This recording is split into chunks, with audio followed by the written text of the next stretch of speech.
Welcome to the Big Bets on Campus podcast. This is the Group of Five Deep Dive, and today I'm joined by two college football number-crunching madmen, Collin Wilson and Josh Dunn, a.k.a. Duck. I'm Mike Calabrese, and may I be the first person to tell you, welcome back to college football. Conference preview season has arrived. I'm going full Dan Campbell mode. I'm going to grab my, what is this, a venti iced coffee, 2 shots of espresso. I'm getting ready for everything we're going to be breaking down here in the coming weeks. It all starts with our beloved Fun Belt. All right, guys, it's high time a Sun Belt team got into a major bowl game, in my opinion, because they've been banging on the door. Coastal almost got there in the COVID season. They were blocked by Cincinnati. James Madison has hosted College Game Day 3 times, App State and Coastal once apiece. This is a conference that is on the edge of the college football radar, but they are not off the radar. And this year, we have a clear big dog, or should I say a big Duke.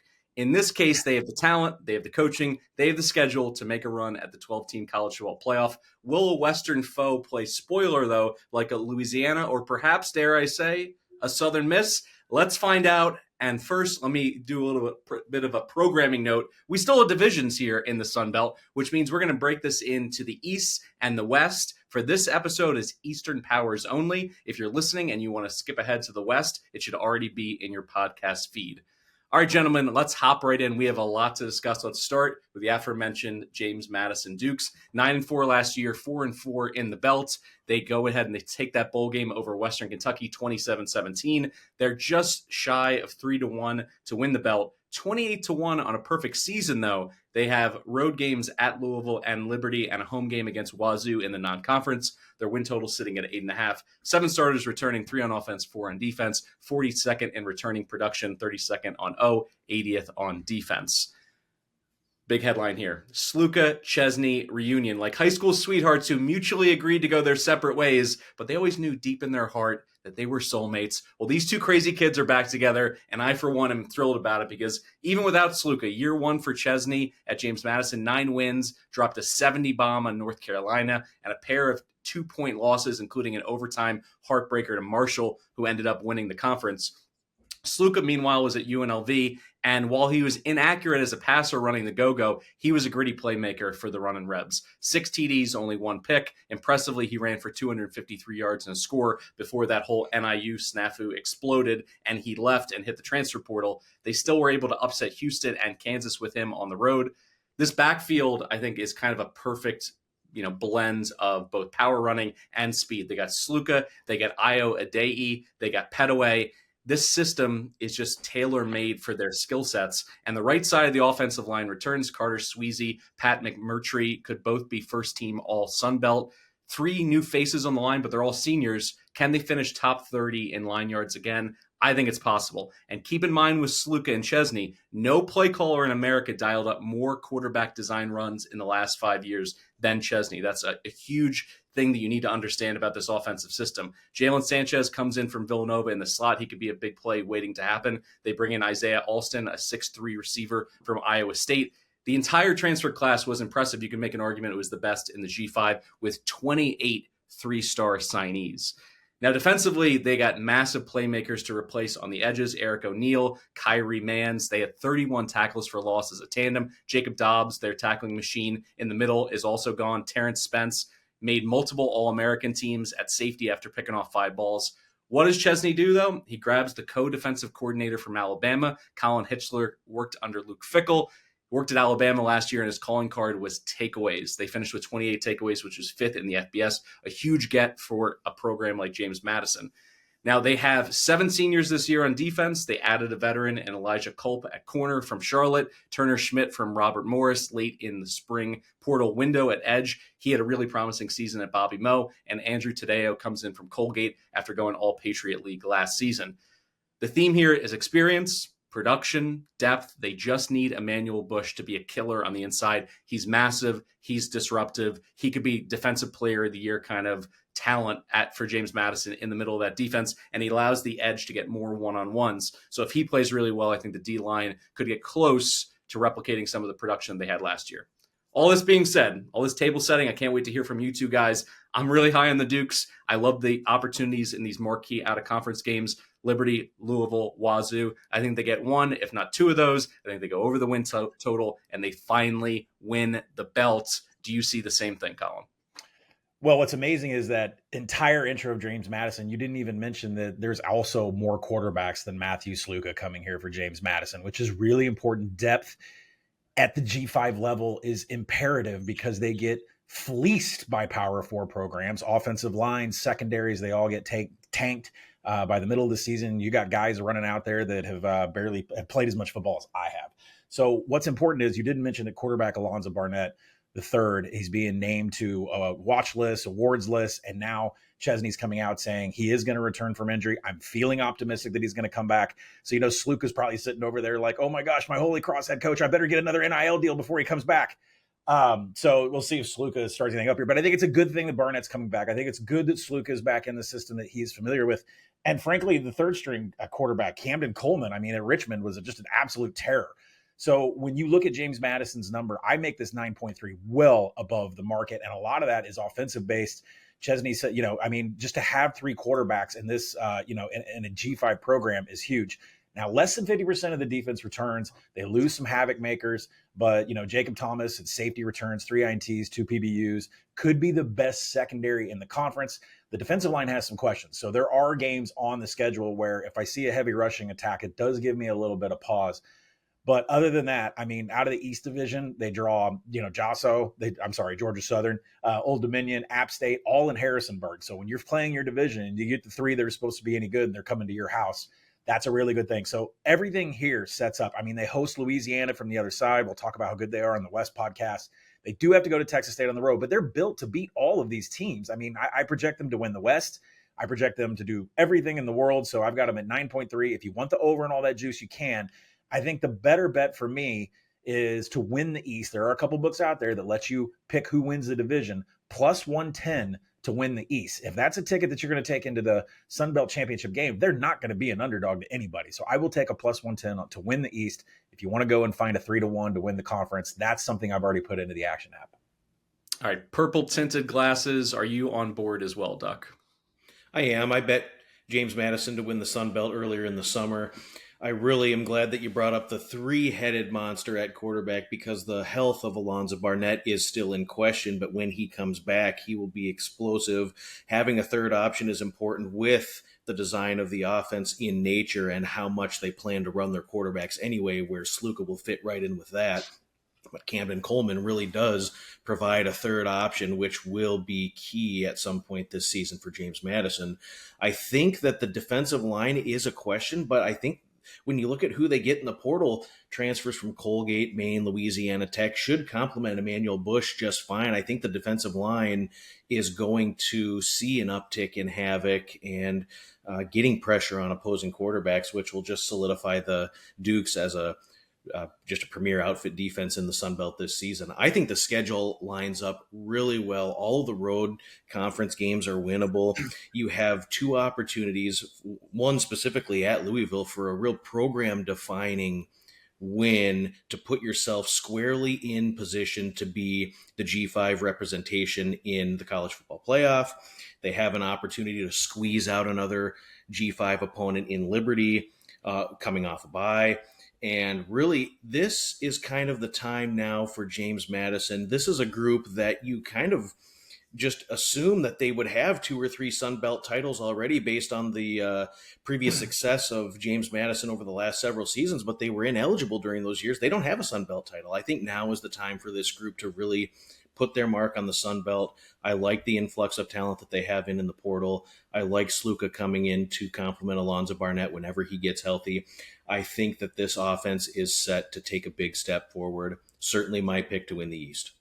I think I want to mention that Louisville game is so important because James Madison was in this similar position last year. And I think with about 7 games left on the schedule, I was podcasting with Stuck and I said, we've got to hop on 13-1 James Madison to make the playoff because if they sweep the remainder of the schedule, I think they're going to make it in. If you look out there right now, a couple books have James Madison make the playoff.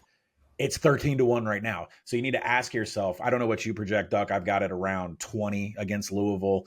I think some other places are probably around 13.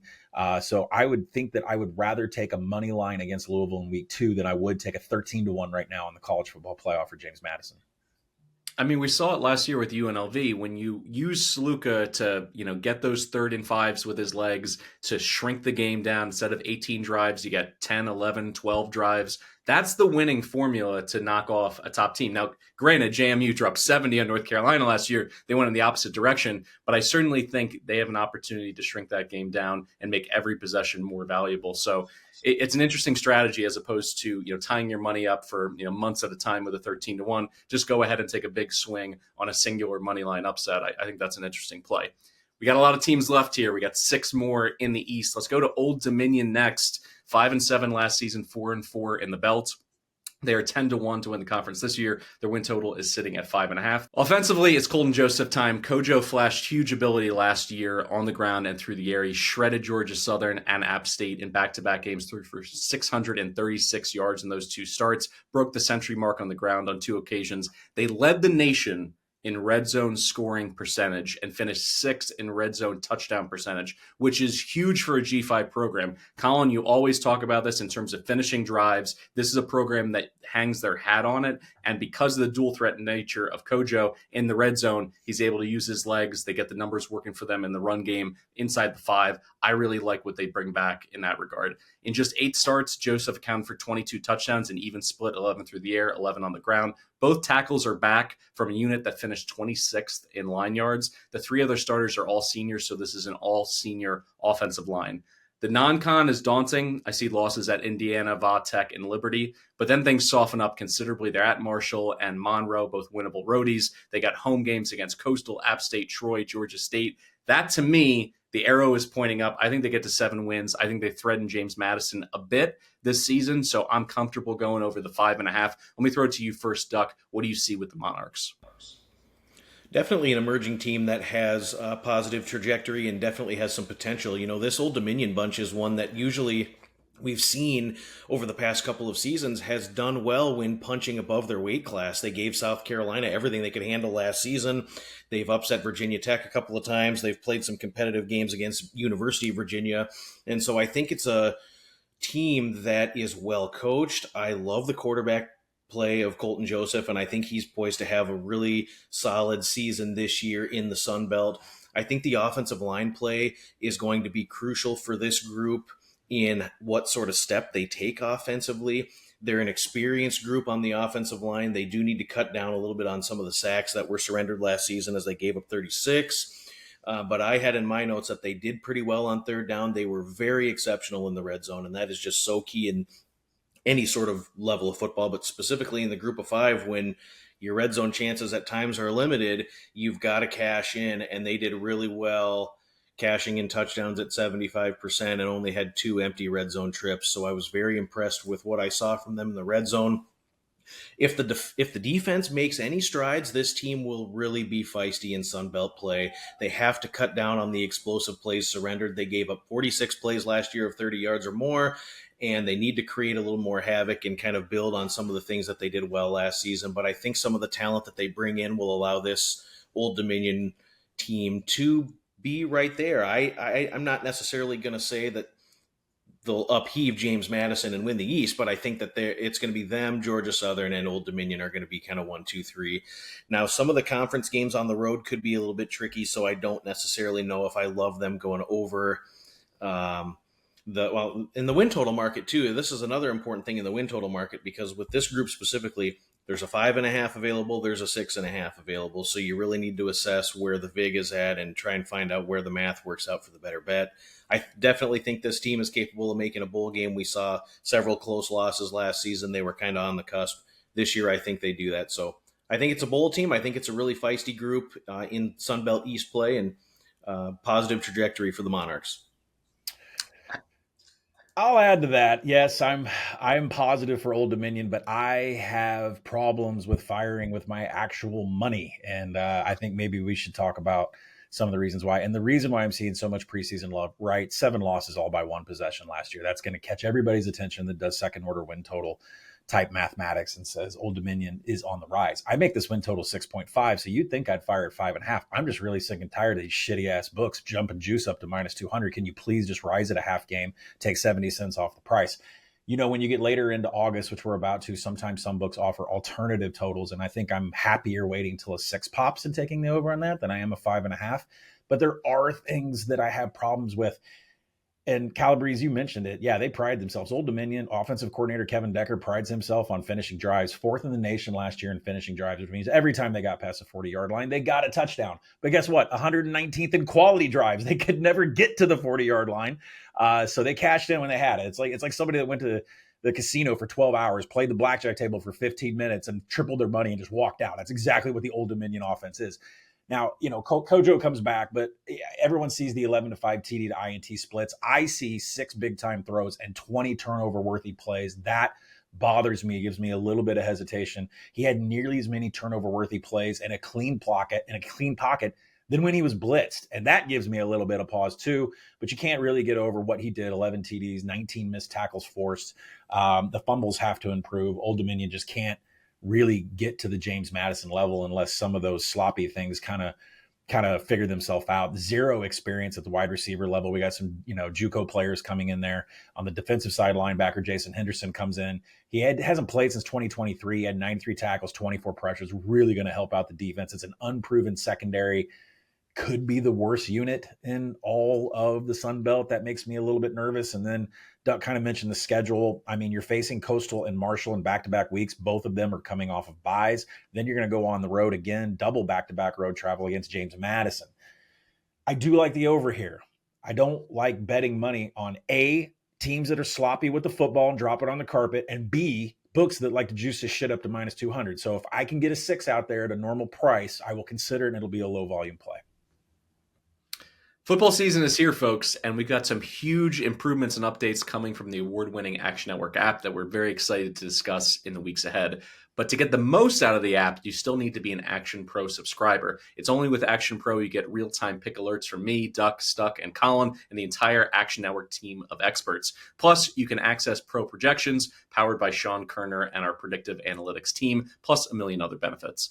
And right now, BBOC listeners can save $20 off their annual price of Action Pro. Just go to actionnetwork.com/pro and use promo code BBOC20. That's actionnetwork.com/pro and use code BBOC20 for $20 off the annual price of Action Pro.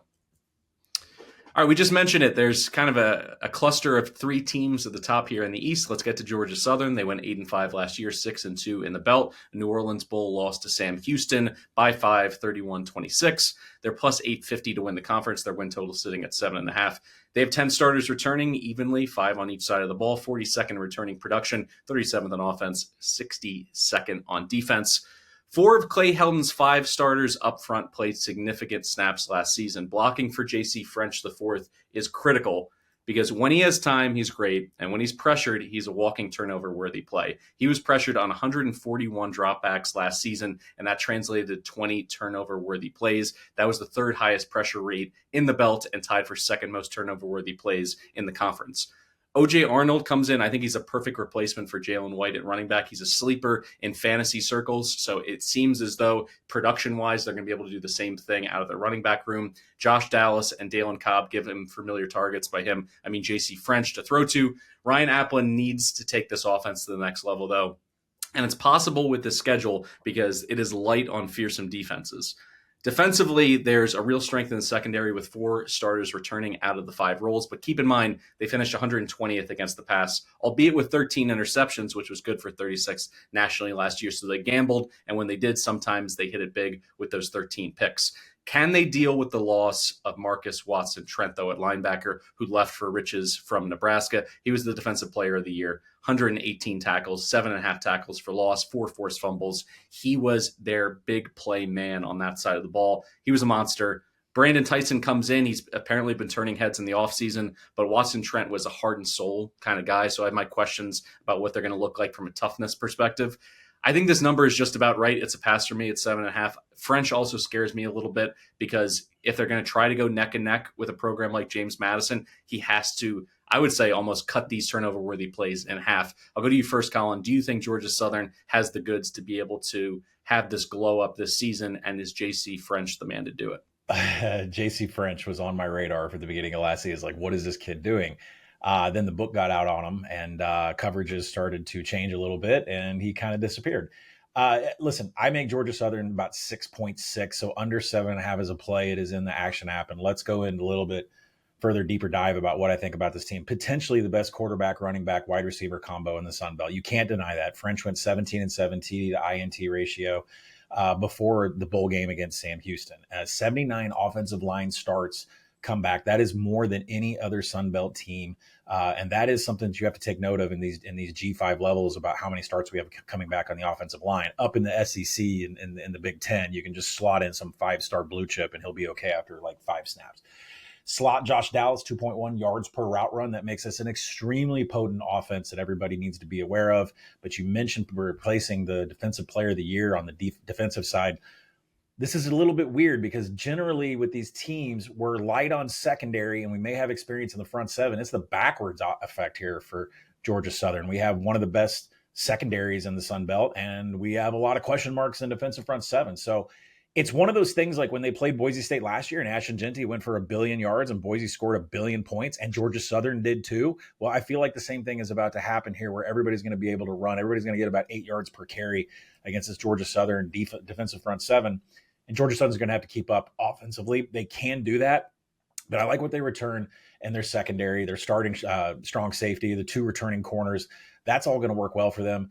Projected 2 TD underdog against James Madison, so I can't consider them to really do any damage for the Sun Belt or for the division or anything. They do draw Arkansas State from the other side, so that's kind of a bonus. We'll get to that on the west side. Southern Miss, a little bit of a wild card. We'll talk about that also.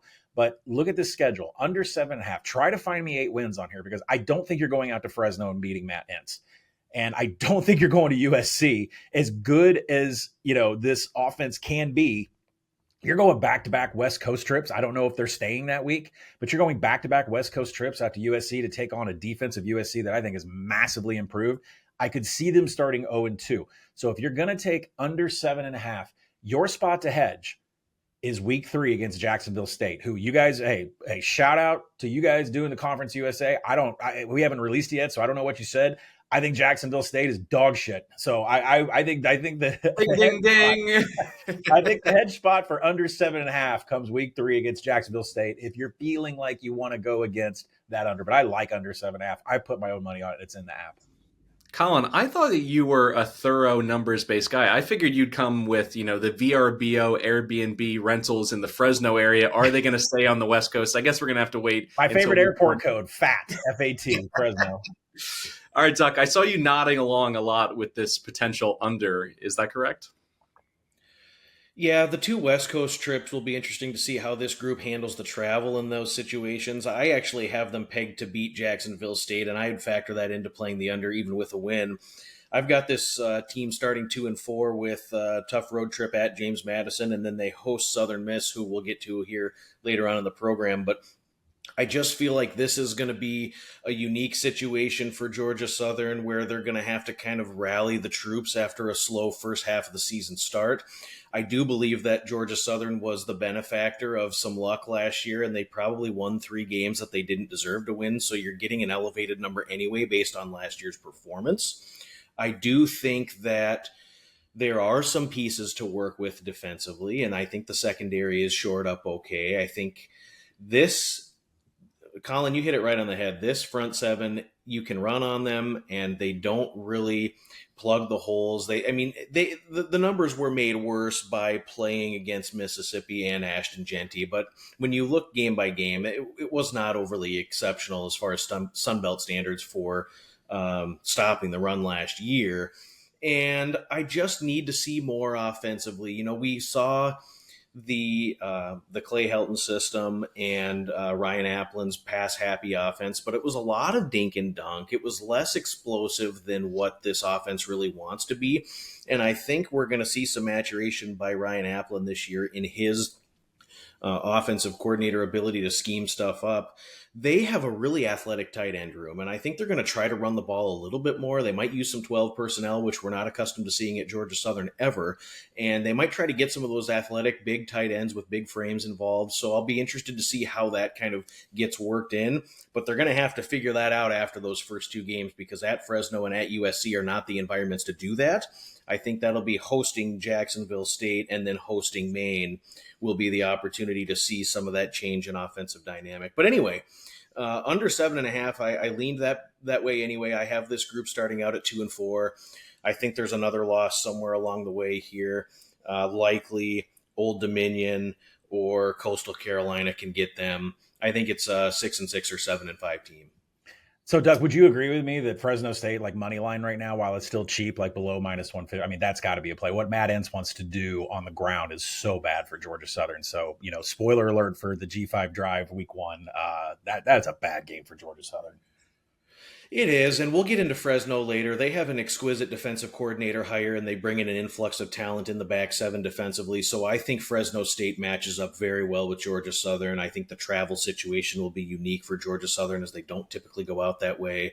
But yeah, at Fresno State, it is going to be very slow pace. It's going to be bully ball. They're going to have rhino packages with tight ends, even some 3 tight end sets. So yeah, this is going to be Fresno State possessing the football and just slow bleeding Georgia Southern to death defensively. If you notice the trend from this episode, we started with a lot of optimism for James Madison. As we go down the ladder here, a little bit of hate is creeping in, and it starts with Coastal Carolina. I know that Collin is going to care deeply about this one. The Chants were 6-7 last year, 3-5 in the belt. A Myrtle Beach Bowl loss to UTSA. They got their doors blown off 44-15. They're 17-1 to win the conference. Win total is set right there at bowl eligibility at 5.5. 10 starters, return 7 on offense, only 3 on D. 96th in returning production, 125th on the defensive side of the ball.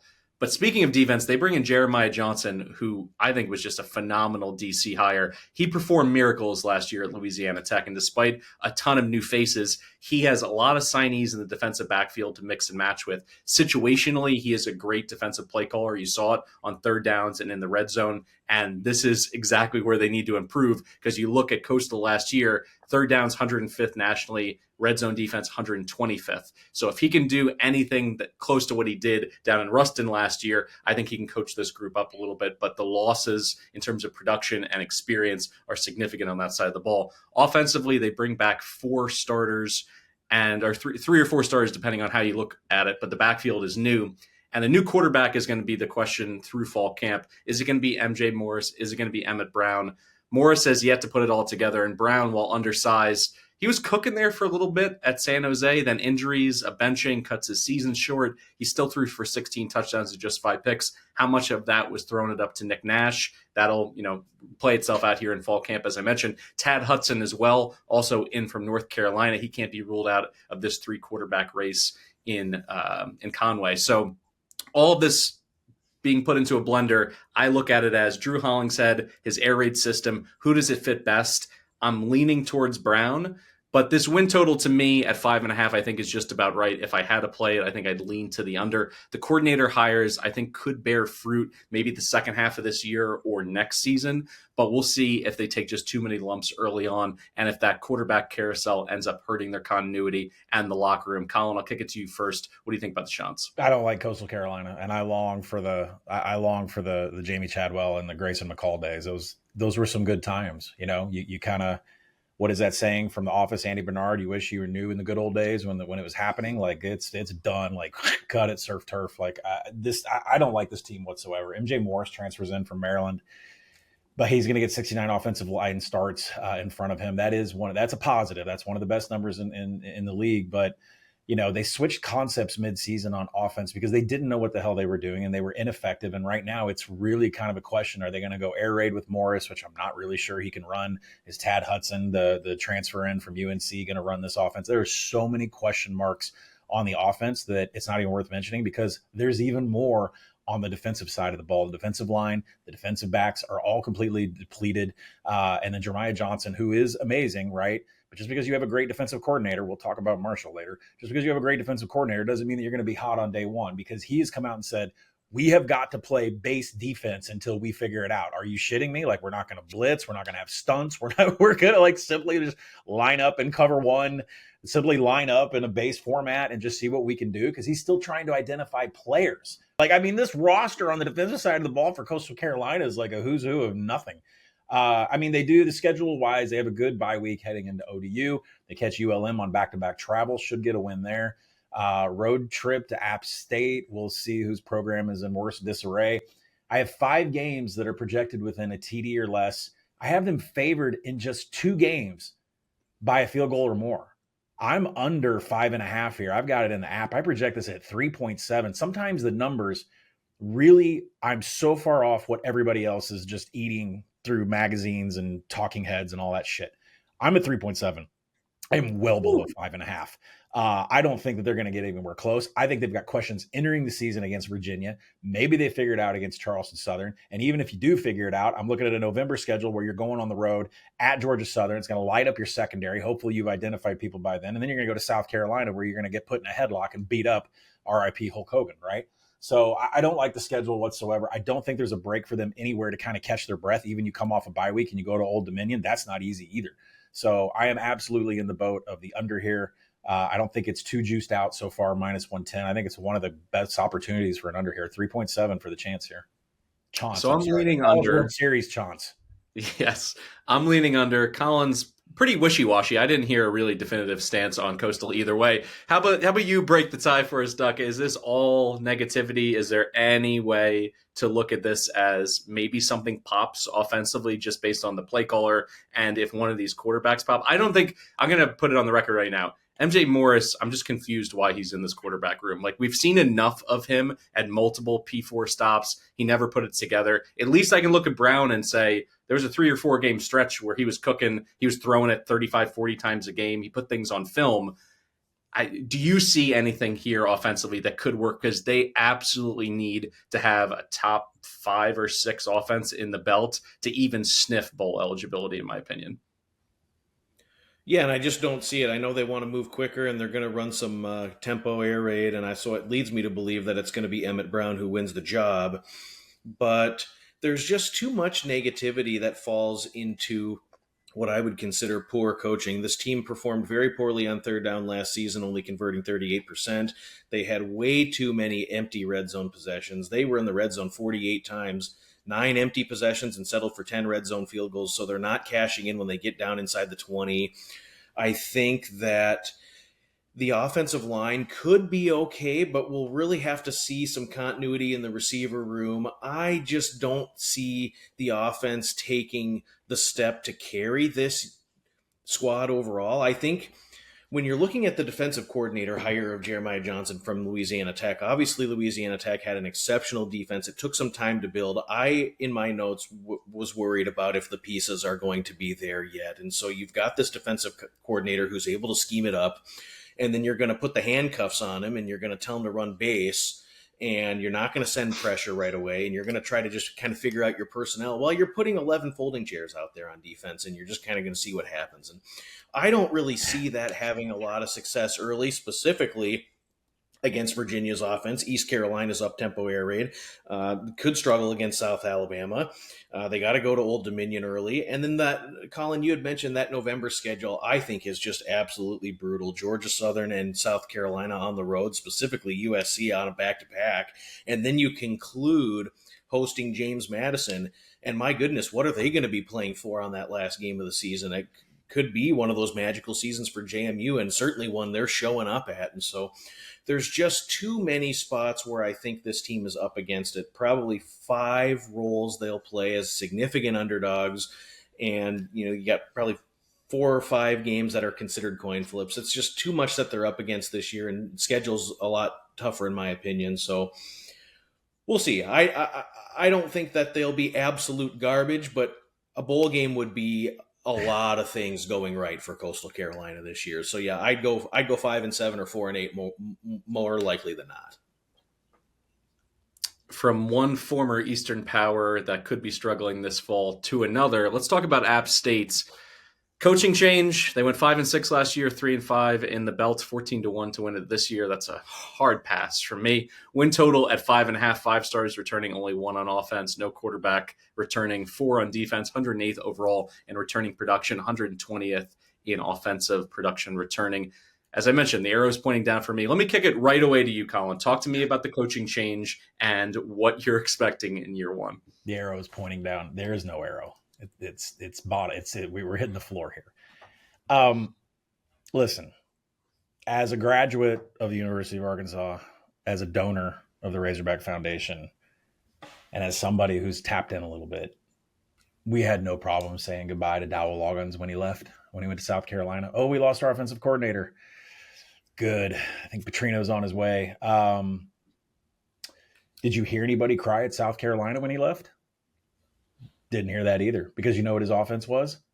Let's let Lenora Sellers just get into trouble and see if he can just make shit happen. Do you know what KJ's offense was? KJ Jefferson? Let's just let him get into trouble and see if he can make shit happen. Well, here we are, App State. Your power running Sean Clark, Eli Drinkwitz, all that stuff that you've had for years, it's gone.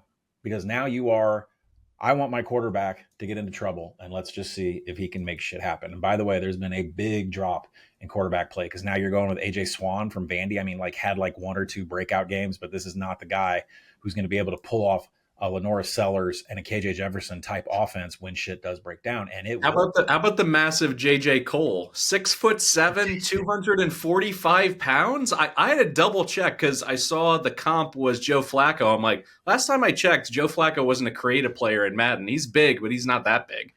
Yeah, well, I mean, I what's going on in Boone? We got what do we got? Some Bojangles, some In-N-Out. I don't know, what do we got? What's the eating there? I have to look it up. Guy loves him some food playing quarterback at that weight. So by the way, so it doesn't matter who's playing quarterback, because there's 22 offensive line starts here on this team. That is the lowest of anybody in the Sun Belt. So that automatically screams problems for an offensive head coach who just likes to not have really good designed plays, runs RPO, and then things just don't work out. Loggins has always been more of a recruiter more than he has been an X's and O's guy. And I expect that to play out here, because it's not really been the case. I mean, App State's just kind of always had a reputation, which has been the recruiting aspect of itself. And they've had good coaches.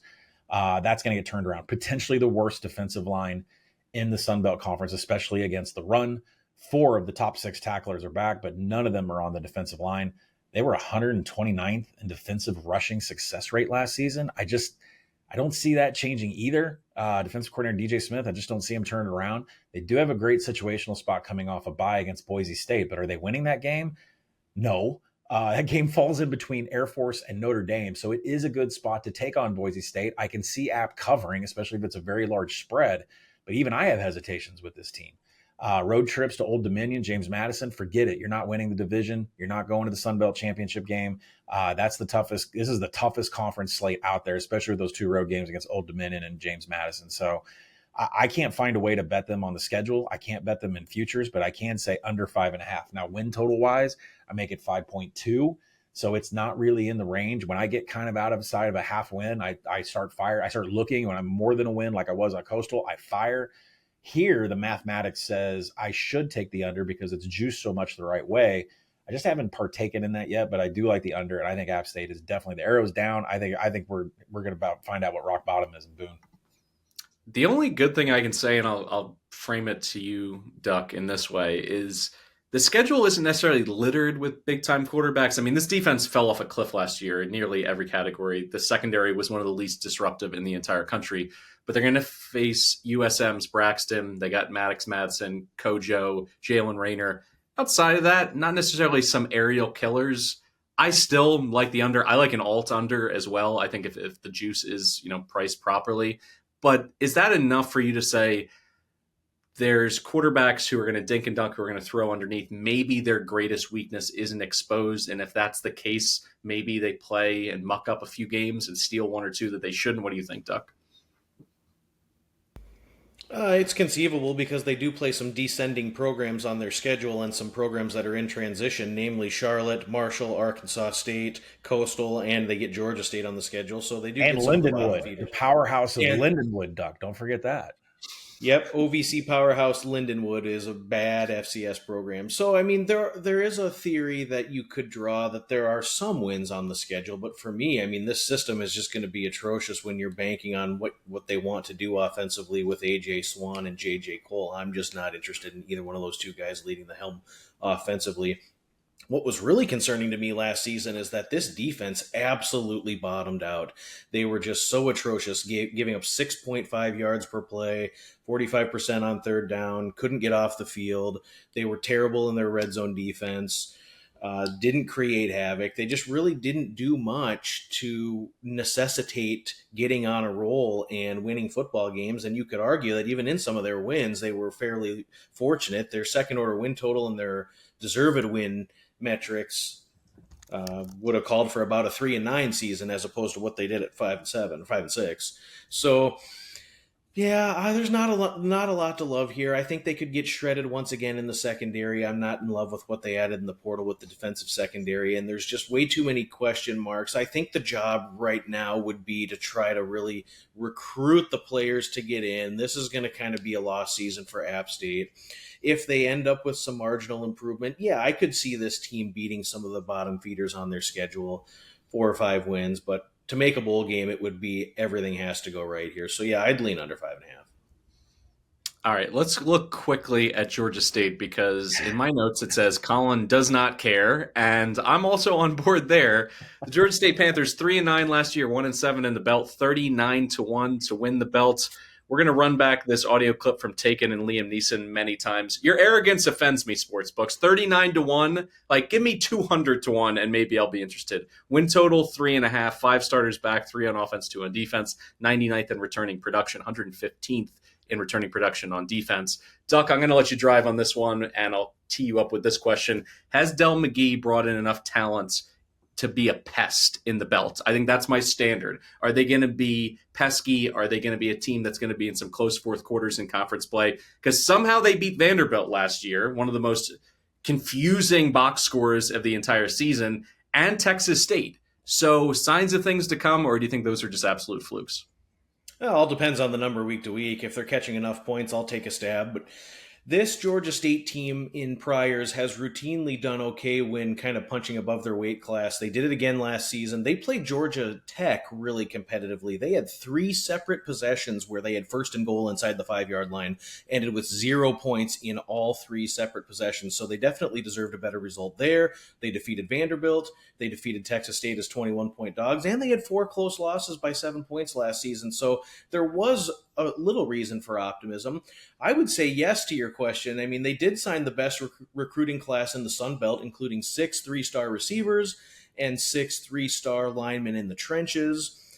What I didn't like is that the portal was really focused on the running back position, and they really needed to shore up other areas defensively, and so I was not overtly excited about that, although the running back additions I thought were exquisite with Rashad Amos, who we all remember from Miami of Ohio, and also Jordan Simmons, who never really matured at Akron, but a serviceable running back for sure. What I'm concerned about is OC Hugh Jackson, who comes in from the NFL, and I wonder if this is more schematics or if it seems to be experimental because they're going to be migrating away from the offensive system that we've come to know and love with Georgia State over the years. And they're going to play very slow pace. They're going to run some pro style. They're going to bring some tight ends in.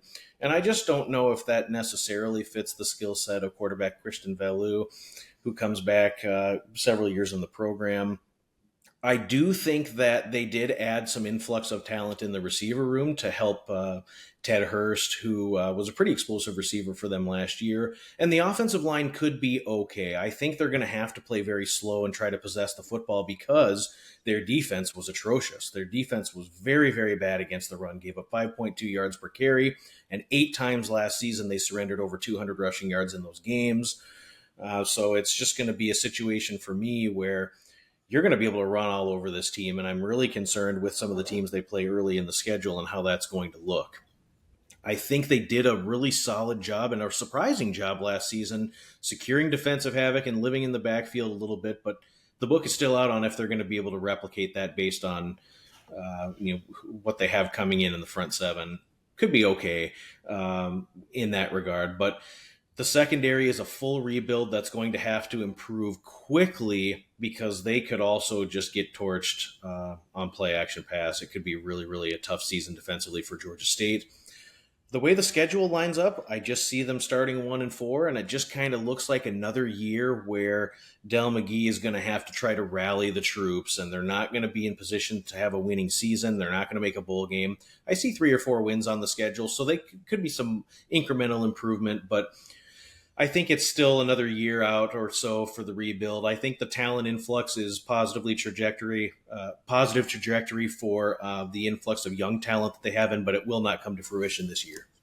So let me have one say here on Georgia State, because I do have a betting deliverable. Everybody get out your Microsoft Outlook calendars, get out your Apple calendars, whatever the hell it is you use to put down anything, and go check out Thursday, October 23rd. Yeah. I think Georgia State is on boat race watch. They have to go play Georgia Southern on Saturday the 18th, and then 5 days later host South Alabama. Now, sure, South Alabama's on 5 days rest, but they get to play Arkansas State the week before, and they should have no problems. So you're telling me Georgia State's going to go on the road, get boat raced by Georgia Southern and J.C. French and those wide receivers, and then 5 days later they're going to host a South Alabama team in Major Applewhite, which we're going to talk on the second half of this podcast. That, I know I project South Alabama like -9 in that game. That is boat race game. If you see anybody release a game of the year on that, that is such a horrible spot. 5 days rest after Georgia Southern. Boat race watch. Georgia State, October 23rd. All right, let's close out the East here with Marshall. They won the belt last year. They went 10-3, 7-1 in conference play, 26-1 this time around to win the conference.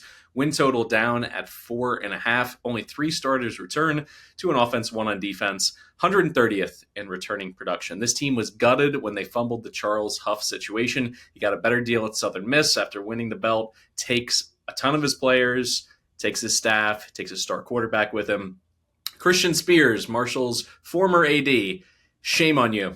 That's just shame on you. Just unbelievable. What's left is a year 0 rebuild for Marshall. Tony Gibson coordinated some wonderful and unique 3-3-5 defenses at NC State. In time, I think he could make it work, but they'll need to score some points while they get things to gel defensively this year. And I'm looking at Carlos Del Rio Wilson, who was once a 4-star prospect years ago before hiding out at Florida and Syracuse. Zion Turner is a safety net in the quarterback room as a dual threat option. I'm not blown away by him. I mean, we can run through the new faces, 62 in all. They haven't played together, full stop. They open with Georgia, so it's going to be bug meet windshield, and we know how fast those Bulldogs like to drive. Colin, what are your thoughts? I mean, can you even be a contrarian when everyone's going to be down on them year 0? Maybe some huge inflated lines in September after they lose by 70 to the Bulldogs. What are your thoughts here? Is there any way to zig while everyone else zags? Shame on this entire administration. Like, Doc Holliday takes your team to a Florida Bowl every year and brings back 20 recruits every year, stabilizes the program, and you're like, let's get Charles Huff in here. Charles Huff blesses you with one of the best G5 defenses, and you guys screw that up too. Shame on you, Marshall Thundering Herd, because we're always pulling for you every year considering program history, and you're effing it up. Quit effing it up. All right, so Rod Smith is going to come in. He's going to bring the Rich Rod Jacksonville State offense to an offensive line that has only about 24 starts. That's going to be trouble. Numerous running back transfers coming in. They're going to be in the mix. Can't even tell you which one's going to be there. Quarterback Zion Turner is coming in. 2023 Cuse quarterback Carlos Del Rio Wilson, which you mentioned.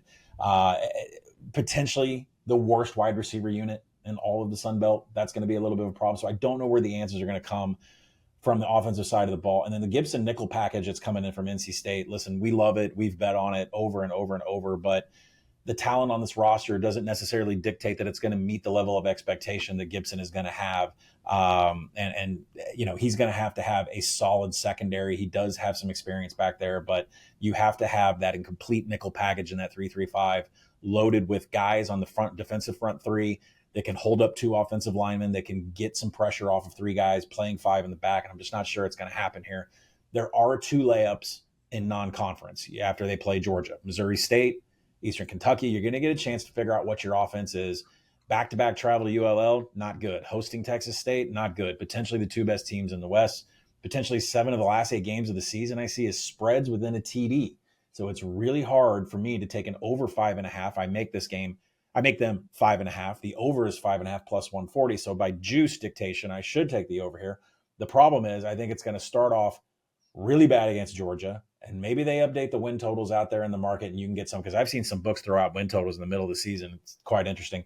I think they get 2 weeks to figure it out in week 2 and week 3. After that, a bunch of, one possession spreads that are going to come up for the rest of the season. So I don't know what the identity of this team is going to be going into the last 3 quarters of the schedule. After game 3, it could be a completely different team, which is why I've got to pass. Make it 5.5. I should be taking the over, but I just don't know what I'm getting until I get 3 games in. Pass for me, Duck. What do you think?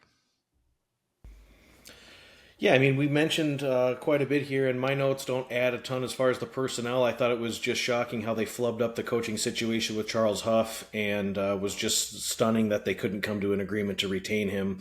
The mass exodus of talent after he left was just stunning. Southern Miss will be the benefactor of that. The non-conference, I see them 2-2 likely in non-conference play. The home games in league play are really tough, though. You've got ODU, Texas State, James Madison, and Georgia Southern coming into your building, and so the winnables are on the road.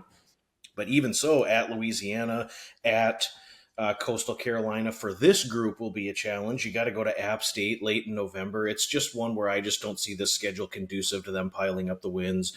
I think that with the turnover in the roster, there's so many new players, you've got new coordinators learning new schemes, there's just way too much transition for me to assume that it's going to click.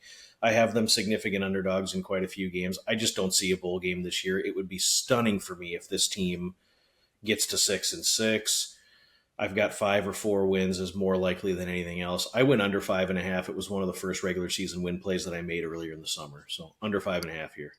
Last question for you, Duck. If you wanted to go really down on Marshall and you wanted to say this is going to be a year 0 implosion, nothing works, they go 2-10, what price point would you need under 2.5 on an alternate to be able to play just absolute worst case scenario? I'd play under 2.5 at like plus 550 or plus 600. Okay, I think that's fair. As we've said, throughout the podcast, the later we get in the summer, the more these exotics and alternate markets open up. So just some food for thought for our audience. Welcome to the Big Bets on Campus podcast. This is the Group of 5 Deep Dive. This is part 2 of our Sun Belt preview. If you want to hear what we covered in the East, just hop into your podcast feed and listen to that first. If you're joining us from the end of that episode, welcome back. Hopefully we didn't scare you away with all that Marshall negativity. Although in between the 2 recordings, we're already saying maybe under 2.5 is the way to go. Florida State went 13-1 to 2-10. So it has happened recently in college football, worst to first, but flip it. So it can happen there in the world of college football, and certainly here in the G5 when there's so much roster turnover, 62 new players for the Thundering Herd. But let's get back to the positivity. Let's start at the very top of the West. There are 3 teams that I really like, but let's start with Texas State. The Bobs went 8-5 last year, 5-3 in conference play. They won the First Responders Bowl over in-state rival North Texas by 2, 30-28. They are 7-1 as a co-favorite with Louisiana to win the belt, at least, favorite in terms of just the West. Their win total sitting at 7.5, 3 starters returning 2 on offense, 1 on defense, 115th in returning production, 110th on 112th on defense. The question here, right off the top, can the offensive wizardry continue for G.J. Kinney? Always a difficult one for me to spit out. They averaged 36 points per game in the last 2 years with T.J. Finley and then with Jordan McLeod, so it didn't necessarily matter who he's working with at quarterback. And his fingerprints obviously are all over this offense, even with a new offensive coordinator. Unlike some of the G5 offenses that go all in on an air raid or a gimmicky option run attack, they were perfectly balanced.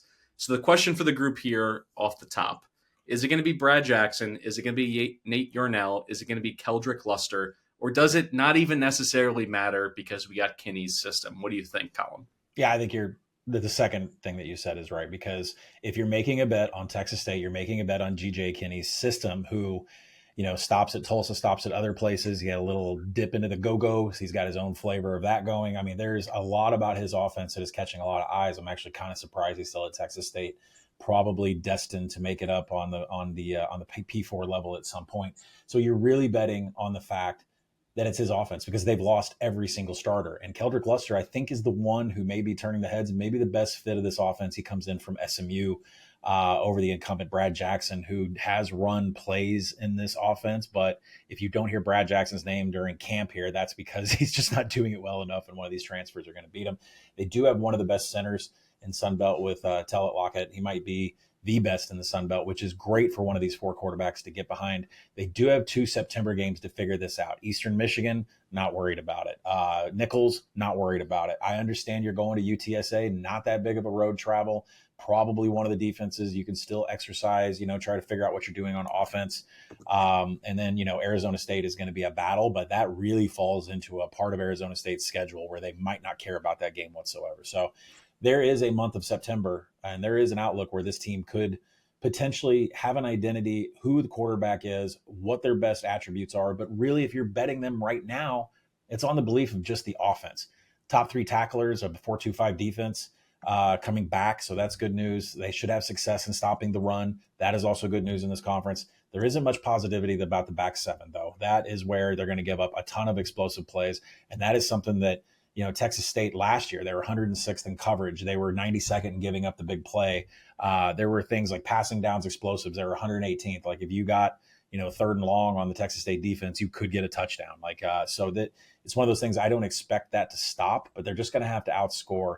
I project them 7.1. So I don't have them necessarily making the Sun Belt Championship game, and I don't have them necessarily getting over their 7.5. It's not anything other than looking at trying to figure out this offense, taking them saying they can't win Arizona State, which they could take. I mean, Arizona State is not a good part of the schedule, and I still have questions about Kenny. We'll get to that when we get to the Big 12. And UTSA, I've got favored as by like 8.5. So there are games on here I don't think that they can win.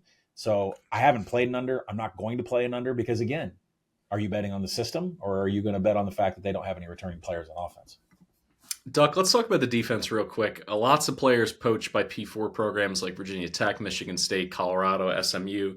Dexter McCoyle Jr., I think, proved last year that they could essentially maintain some of those elite tackle for loss havoc numbers without it being all boom or bust. Because the year before that, the explosives were just, bottom, 2 or 3 teams in all of FBS. Incrementally, they made a little bit of an improvement there. But when you look at it, 8 wins last year, 4 of their losses by 1 possession. Do you believe in this transfer class, that has 34 3-star players? And defensively in particular, they're relying on a group in the front, at least one of these guys to pop. You got Don Terry Russell, Mississippi State on the edge, Michael and Wakocha from Cuse, Jordan Sanders, who looked fierce at Cal Poly.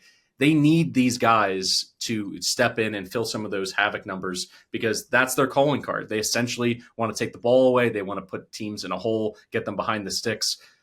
Even with that being said, they still had the problems with the explosives in some of those big moments. I mean, they really should have beat Arizona State last year, and they get another shot at them. They got to go to the desert on September 13th. The week before that, they play the Roadrunners at the Alamo Dome, and then they also host James Madison on October 28th. So they have big opportunities, big moments to secure huge wins. Do you think they get it done, or do you think they're mispriced here along with Louisiana in the West? I think the win total is fairly priced. I think with the defense, you just have to kind of live with the high risk, high reward. You're going to give up some explosive. You're going to send the blitz. You're going to possibly get in the backfield. They did pretty well at that last season with 36 sacks and 96 tackles for loss secured last year. So defensive havoc numbers weren't too bad, but it just took a lot of high risk in order to do that. What you saw on the back end was susceptibility to giving up the big play and far too many explosives. Just to circle back to the question you asked, I think it does matter who wins the job. And the reason why I do is you can be betting on this team in the system to put up numbers and have the flashy, fun offense to watch. But I specifically look at what happened last season for Texas State, which cost them on the field in games against Arizona State, Louisiana Lafayette, Georgia State.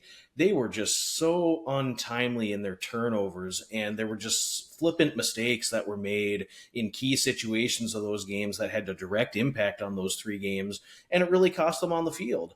And so I think when you're looking at trying to you have to balance finding the right fit for the offense, who's the dual threat, who can make the throws, and who's going to take care of the football, because we had 3 specific games last year where turnovers were the direct result in losses. And they had a second half against Sam Houston State in a neutral stadium where they just completely went stagnated on offense and allowed the Bearcats to get back in it and win it at the buzzer. So, I mean, I think who wins the quarterback job definitely will unlock that next step in this offense because they have some exquisite talent coming in from the portal. Tyron Smith is a wonderful receiver who played at UTEP and then came in via Cincinnati. Greg Burrell at running back from UNLV should fit this offense just fine. Mims comes in from Southern Miss, so I think he'll be good in the slot. So I think there are some explosive pieces offensively. Going now back to the defensive side, it's just really you're relying on transfers. They've got 4 or 5 guys in the secondary that are going to have to gel and play cohesively. They're going to have a little time to figure it out in the non-conference, but it's going to be boom or bust, I think, again, because it's just the style of defense that this unit calls, and they're going to have some time. As long as they can get to the quarterback, they'll be okay, but it puts a lot of stress on the secondary when you're sending the blitz and you've got limited guys in pass coverage and you just leave your guys out there susceptible to big plays. Let's look at another team that won 10 games in the belt last year. They went 7-1 in conference play, but 10-4 overall. That's the Louisiana Ragin Cajuns. The season ended with a thud. They get worked over by Marshall. They go to the New Mexico Bowl. They lose 34-3 to TCU. So I think that's thrown some cold water on the overall perception of this team, but they're still 7-1 to win the belt. Win total 7.5. 7 starters returning, 4 on offense, 3 on defense, 114th in returning production.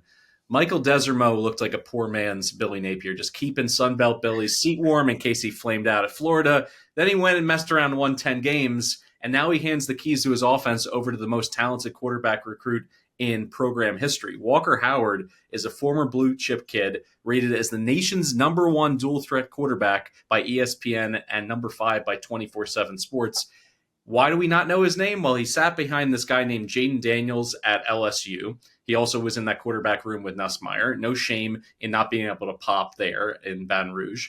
Then the last 2 years, he sits behind Jackson Dart at Ole Miss, who was a first-round NFL draft pick. So I think when a lot of people, would look at a power 4 guy that gets buried, he doesn't have that dog in him. He can't command a room. He doesn't have those leadership intangibles. I don't think we know anything about that because he not winning those jobs over those NFL guys, there's no shame in that whatsoever. Now, the question is, can he do more with his legs than Wooldridge did last year? But Wooldridge was incredible for Louisiana.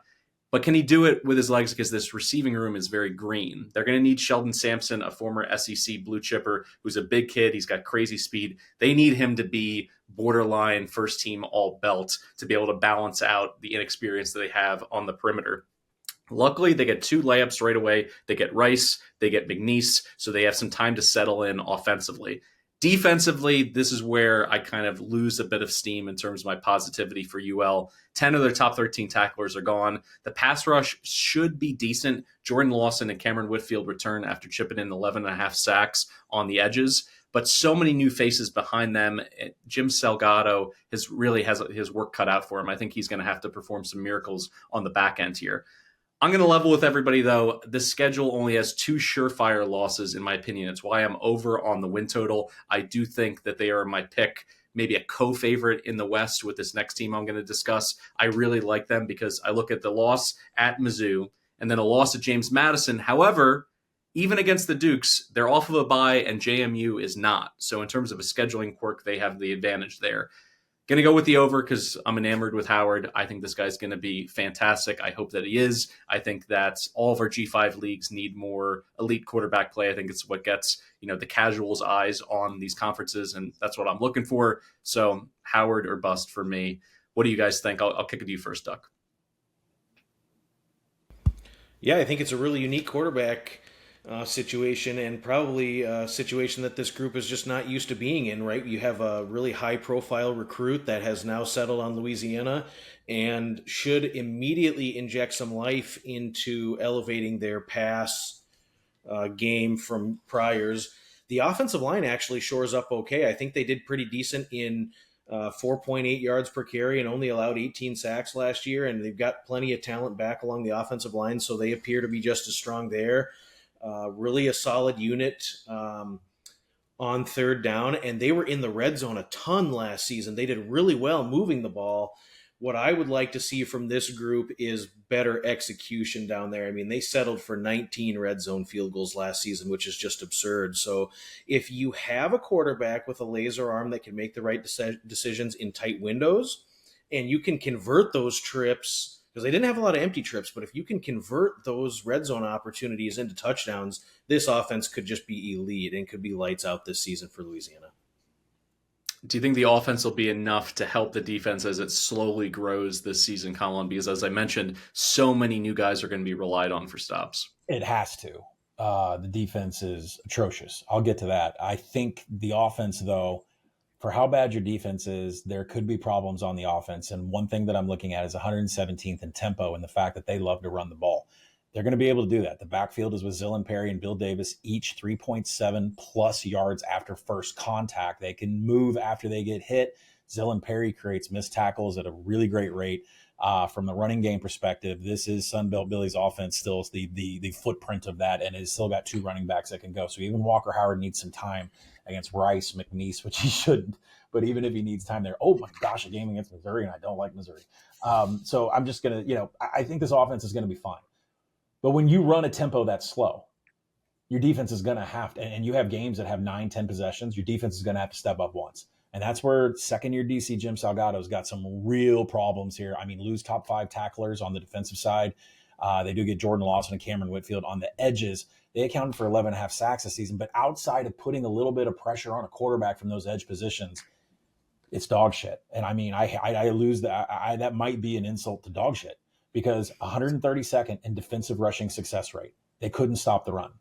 125th in creating contested catches. They couldn't stop the pass. 121st in defensive finishing drives. 131st in pass rush. 124th in tackling. That's coaching. That's Jim Salgado. So you're on the clock, buddy.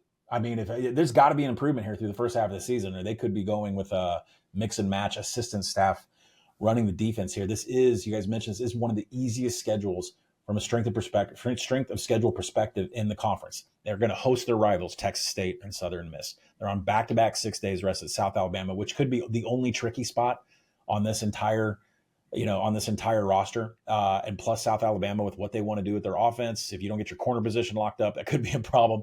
You get a bye week before you go to James Madison. Not sure you can beat them at home, but you do get a bye week. Could be a Sun Belt game preview. I think the question is, are they, like you said, are they co-favorites to win the West? I think the answer is yes. I project them at 7.4, and so there's no play for me on the win total. But I think the team that I do like to win the West, that's where you're going to want to figure out some sort of hedge strategy to make sure that you get your investment out of the West, if it's Louisiana or this other team we're going to get to. But I think the offense, the fact that they run one of the slowest tempos in the nation puts the defense on alert that you're going to have to get a stop at some point. And that's where I get a little bit queasy about the Louisiana team total and potentially playing over or taking them to win the West. This next team that we're going to discuss is the reason why I love my job and I love working at Action Network, because I'll bump into regular sports fans. They ask me, oh, what do I do for work? Oh, I cover college sports, talk college football. Which teams are you excited about? And they're waiting for me to say Penn State or Texas, and I say Southern Miss, and they slowly back away from me and get in their car and leave the parking lot. But you guys, you're my people. You understand. Let's talk about the Golden Eagles in Hattiesburg. They went 1-11 last year, 0 in Sun Belt play. They are now in the 16-1 range to win the belt. I know that everyone on this recording has fired it in at least 25-30, 35-40 to 1. Their win total sitting at 4.5. Only 2 starters returning, 1 on each side of the ball. 73rd in returning production overall, 13th on offense, though. In the Action Network world, USM is a known commodity. Charles Huff comes in from Marshall, a worst coach in Will Hall. Hall ball now over. He's out the door. The best in terms of winning the conference last year. What a coaching swap. Let's start with the fact that quarterback play for USM has been horrific since Nick Mullins left. I mean, him going to the NFL basically You're there's discounting Frank Gore and his auntie playing quarterback, I guess. Yes, exactly. I mean, when you could legitimately say, no tongue in cheek, that go Wildcat and just have a running back throw the football, that's your best situation. That's how bad the quarterback situation has been for years here. And now Braylon Braxton comes in. He went undefeated as a starter last year, 19-2 touchdown to interception ratio, 2 separate 140-yard rushing performances. His dual threat potential, then you blend it with Blake Anderson as the play caller. Blake Anderson, it seems like his coaching career, his life was over when he was fired at Utah State for cause. Now he's suing Utah State. It seems like he has a good case there, certainly enough for the administration at USM to say that you can, resuscitate your career here. It looks like you're clear of those legal hurdles. He is an incredible play caller. When you look at the statistical monsters that he coached up at Arkansas State and Utah State, programs that didn't have a full cupboard of P4 talents or guys that they went in the portal and just paid, Justice Hansen, Logan Bonner, massive seasons for him. So I think when you look at this and the skill positions that are going to be around Braxton that are loaded with former P4 talents in their backfield at wide receiver, I have faith in this potentially being a top 4 offense in the belt, which is incredible given the 5-year run coming off an 0 season in conference play.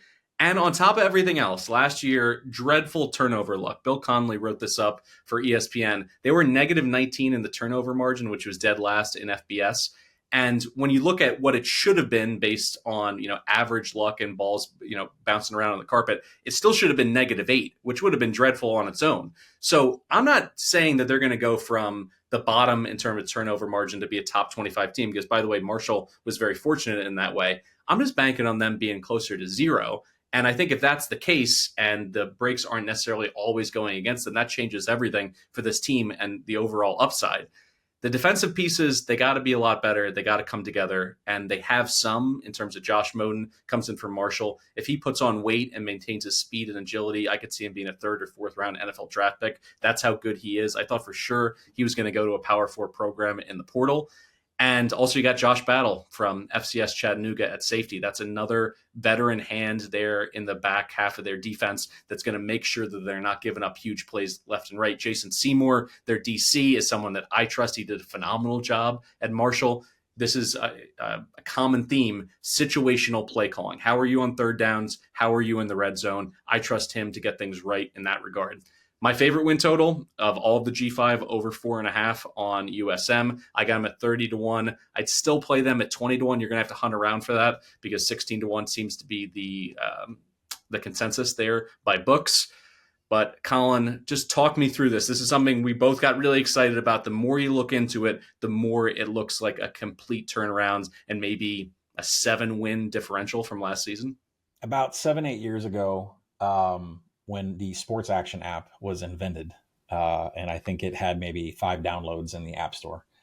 I went to Vegas and started laying into Temple 40-1, 30-1, 25-1, because I knew Matt Rule was going to make it to the AAC championship game, which he did. Pre-pandemic, our podcast was hot on UAB 35-1, and we knocked it down to 20-1, and they beat Middle Tennessee to win their conference championship.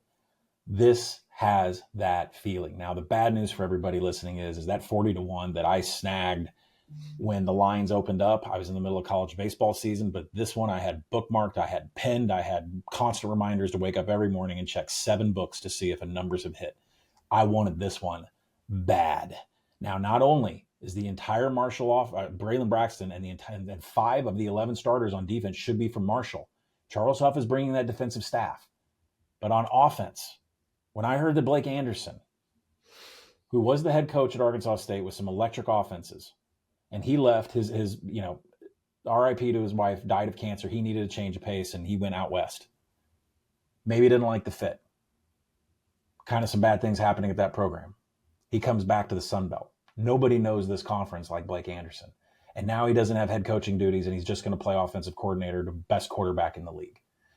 My power rating numbers can't get to where Southern Miss needs to be. I project them like at 4 wins, and I don't think that's right. When you take Marshall's defense and you combine it with their quarterback, who's going to be the best, with an offensive coordinator that has an electric style and has dominated this conference before, there's nothing you can do in an Excel sheet that's going to catch up to that. So I think the big question, and then the schedule is tough, but it's tough if you look at it from the perspective of, I'm an old school guy with power ratings, and there's no way you're getting more than 10 points during the offseason because you have a ceiling as a program and you've never been able to beat anybody, and you've always been 132nd in my power ratings. I can't get you above top 100. If you play that, you're going to limit yourself on what the ceiling is with this team. So what is the ceiling of this team? They can win the West. They can go to the championship game. And then they can get dominated by James Madison. But until then, let's have some fun. I think the 40-1 was good. I think if you can find 20-1, that's good.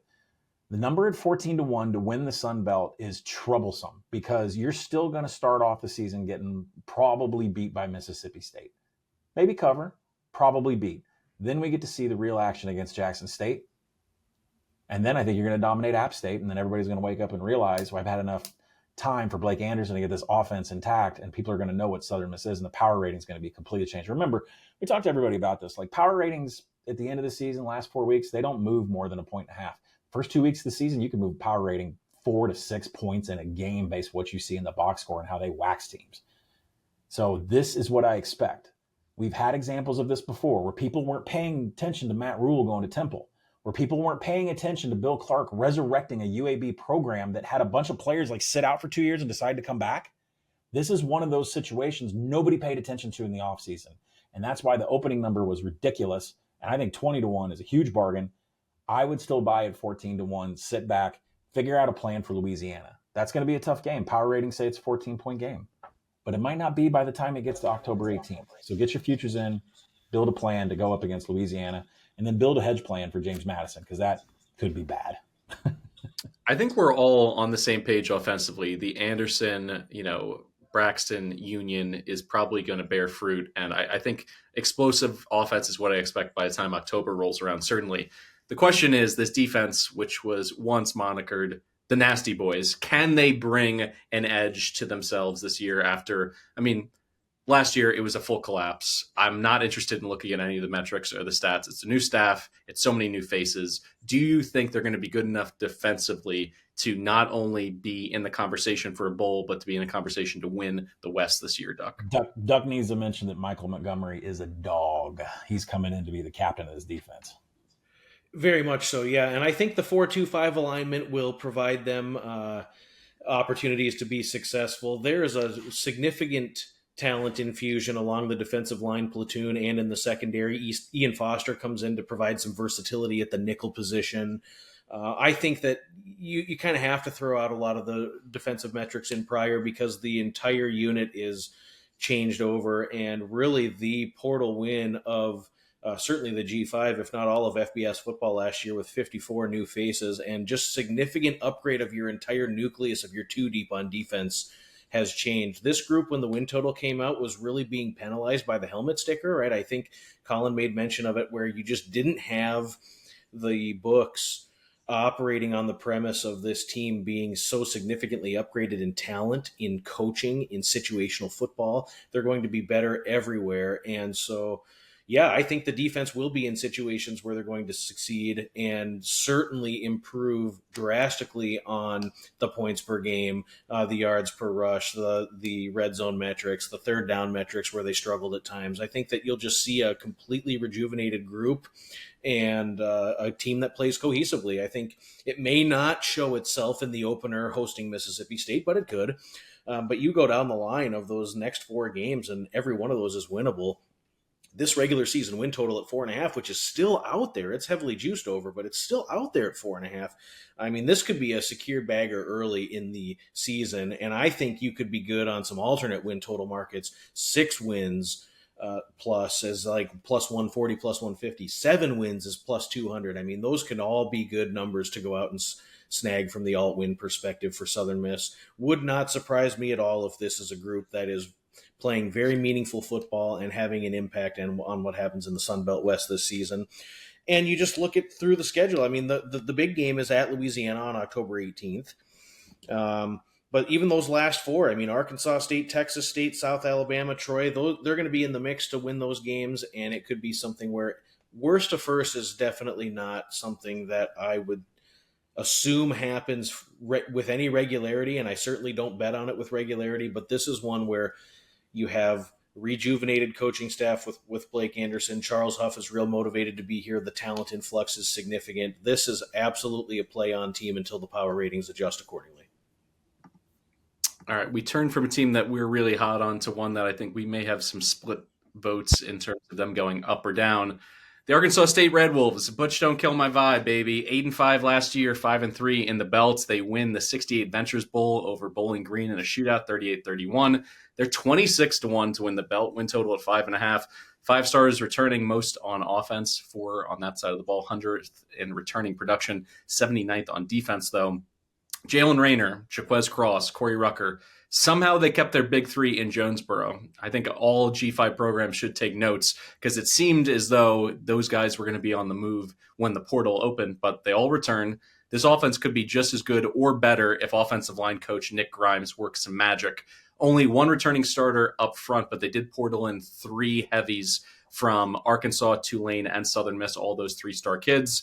When the defense, though, when they faced quality quarterback play, they got murdered, with the exception of that weird 18-16 game against South Alabama. Griff McCarley gets a crack at calling plays, but he doesn't have many reliable stoppers to work with on that side of the ball. Some interesting transfer pieces, namely Javonta Mackey, who was with Arkansas State 2 years ago, and safety A.G. McGee for Marshall. Even if they win the games they're supposed to win, Southeast Missouri State, at Kennesaw, at Monroe, at Troy, at App State, that's only 5 wins. And 4 of those games are on the road. So you got paycheck games with Arkansas, Iowa State, you got Texas State, Georgia Southern. I could go on. There are teams that are going to be very difficult outs. And like I said, when their potential gimmies are all on the road, I'm leaning under here. Maybe it's just because of that one year I was on Tennessee to, I think, win the national championship. That was the Butch Jones year where they just kept losing games that they were winning in the fourth quarter. They blew a lead to Oklahoma. They blew a lead to Florida in heartbreaking fashion. This guy's never gone well for me when I've backed him, and I've faded him strategically over the years. I think given the fact that he's improved his win total every year thus far in Jonesboro, I think this is finally time to get off of the ride. I think even though the offense still could be quite good, this defense has massive holes, and I don't love the situational spots to play here on Arkansas State. What do you think, Josh? Yeah, it's a play I made earlier in the summer, and the current line is still with respectable juice, so I would still support the position under 5.5 here. I think when you look at what Arkansas State did last season, they had just so many fortuitous breaks go their way. They won 8 games, but 4 of those games you could make a strong argument they should not have won. It took a miracle for them to beat Central Arkansas in the opener. They didn't deserve to beat Tulsa. There was just a stunning, poorly performed and situationally coached game by South Alabama where Arkansas State defeated them. They beat Troy by 3 in a game they probably should not have won. And the breaks went their way more often than not last season. I personally don't think that the offensive line played particularly well during stretches last year. They allowed way too much havoc, 70 tackles for loss, 35 sacks surrendered. And it was kind of a flash in the pan when they were successful offensively. I didn't see a lot that I thought I can really consistently bank on in the run game. And now they lose the influx of talent along the offensive line. 4 of the top receivers are gone, along with their top running back from last season.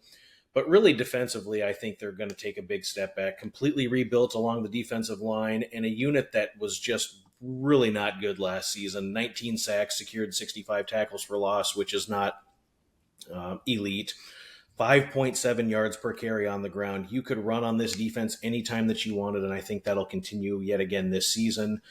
The linebacker room looks weaker. It's a completely rebuilt front 7. Just not something I'm wanting to bank on. When you look at the schedule for me, I think it's 2-2 in the non-conference with tough games against Arkansas and Iowa State.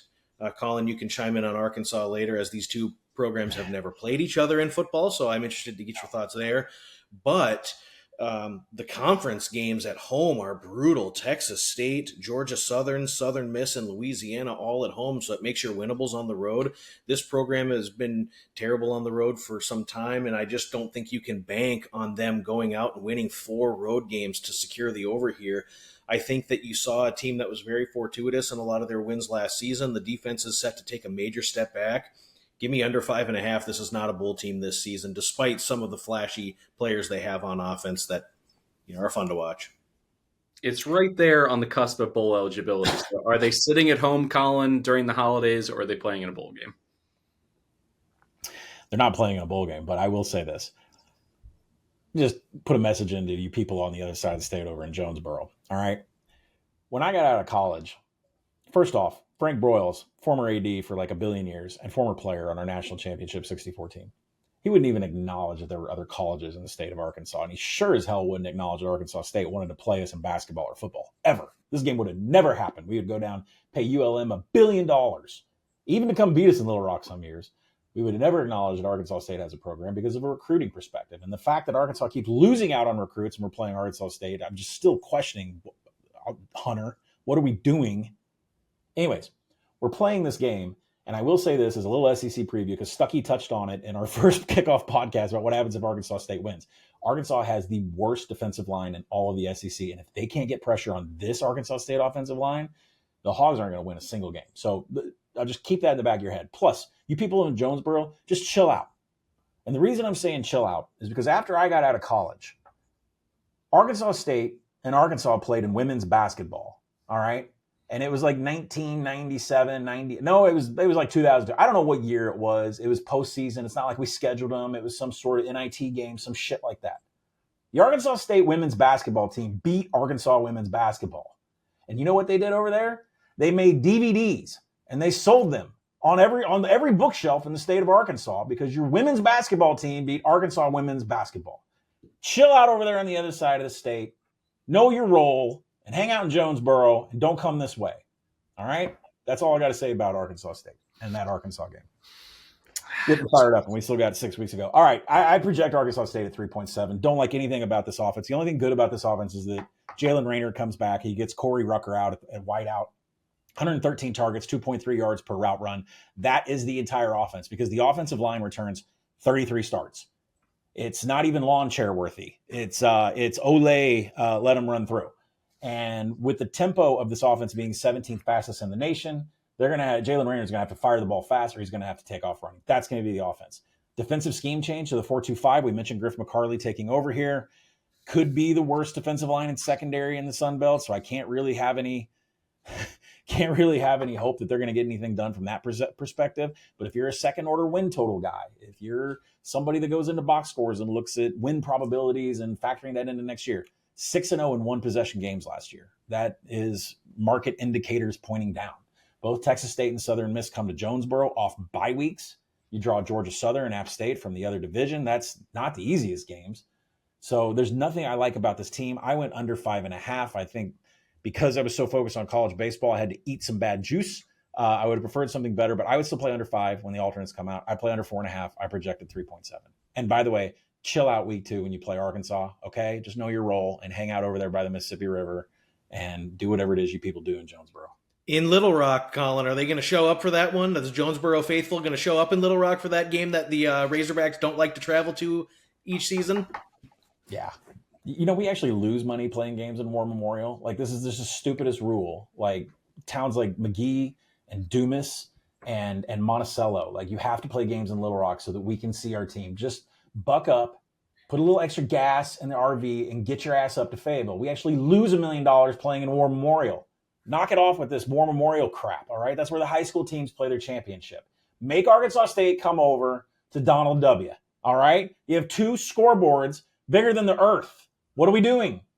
Playing in that garbage can of War Memorial. Football season is here, we can't folks. lose that game. If we lose that game, I'm not coming to Mitchell. I'm not coming to the pod on Sunday. I'm going to the bar on Dixon. We are not losing that game against Arkansas State. All right, I'm good. Speaking of losing, I think I've lost control of this episode, but I still got time for an ad read here. Football season is here, folks, and we've got some huge improvements and updates for the award-winning Action Network app, and we're very excited to discuss those in the weeks ahead. But to get the most out of the app, you'll need to start by being an Action Pro subscriber. It's only with Action Pro that you get real-time pick alerts from me, Duck, Stuck, and Collin, and the entire Action Network team of experts. Plus, you can access pro projections powered by Sean Kerner and his predictive analytics team, plus a million other benefits. And right now, BBOC listeners can save $20 off the annual price of Action Pro. Just go to actionnetwork.com/pro and use code BBOC20. That's actionnetwork.com/pro and use code BBOC20 for $20 off the annual price of Action Pro. We turn now to the South Alabama Jaguars, 7-6 last season, 5-3 in the belt. Salute to Veterans Bowl win over Western Michigan, 30-23, plus 650 to win the belt this season. Win total at 6.5. 7 starters returning, 4 on offense, 3 on defense, 68th in returning production, 50th on offense, 62nd on defense. No Gio Lopez, no Fluff Bothwell. They get plucked by North Carolina and Mississippi State, respectively. How do they reload, Duck? I think it'll be really hard. I think when you look at the portal losses, they're just absolutely massive with Fluff and Gio gone. Jamal Pritchett at receiver is gone. They've got all 3 levels of the defense were poached. They brought in 23 players in the portal, but the talent level is just not infused with what they lost. And so I think the nucleus of this team takes a step back.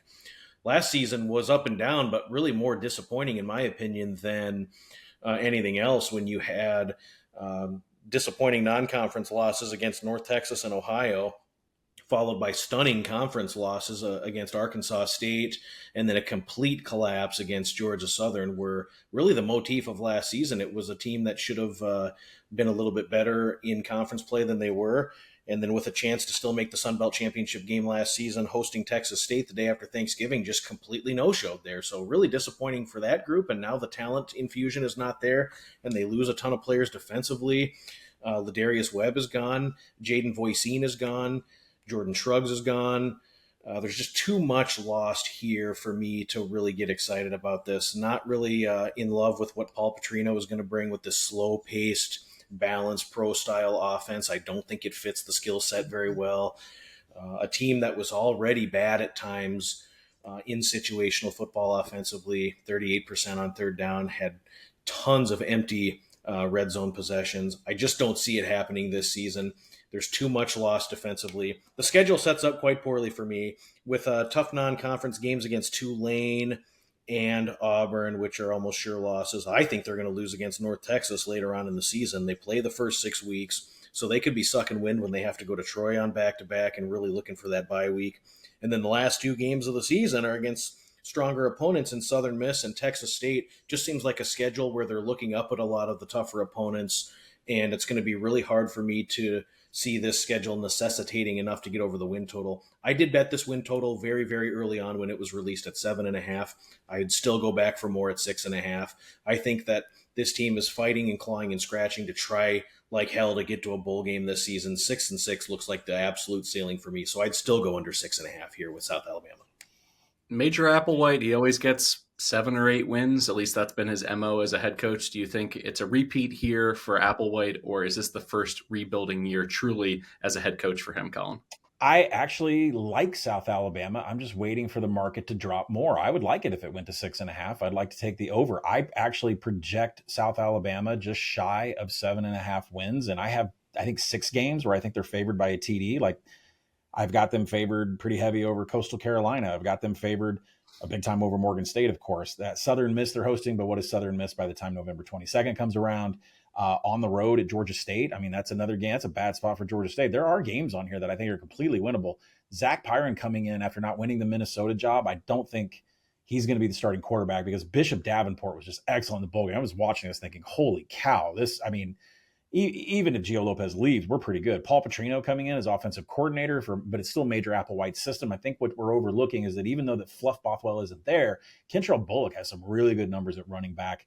This is an offensive line that's 52nd in the nation. It gets 52nd starts back. That's 84th in the nation. So it isn't that bad, but there is holes on this defensive line. They have edges that are below 250 pounds. That gives me a little worry. D2 experience on here. 2 of the top 14 tacklers are back. So definitely soul searching on the defensive side of the ball. But again, like I said, I have 6 games where I make South Alabama around a 6-point favorite or more, which tells me if I can get this alt total or the total in general, if I can get this mass of Duck followers to push that thing down to 6.5, I could be entertained into going over 6.5. I would really like to hear Bishop Davenport's name as the starter around August 20th, and then I'd be more inclined to fire. All right, we turn to the Troy Trojans, 4-8 last season, 3-5 in the belt, 13-1 to win the conference this season. Win total sitting at 5.5. 9 starters returning, 4 on offense, 5 on defense. 19th in returning production, 43rd on offense, top 20 on defense. A rocky start for Jared Parker ended in optimism with a 3-1 finish. The offense finally started to score, and their situational stats like third downs and red zone efficiency, they were fantastic, top 10 nationally in both. That's usually a sign of quality coaching. But they do have weapons to replace surrounding Goose Crowder. Are they going to be able to replicate some of the positivity that ended last season?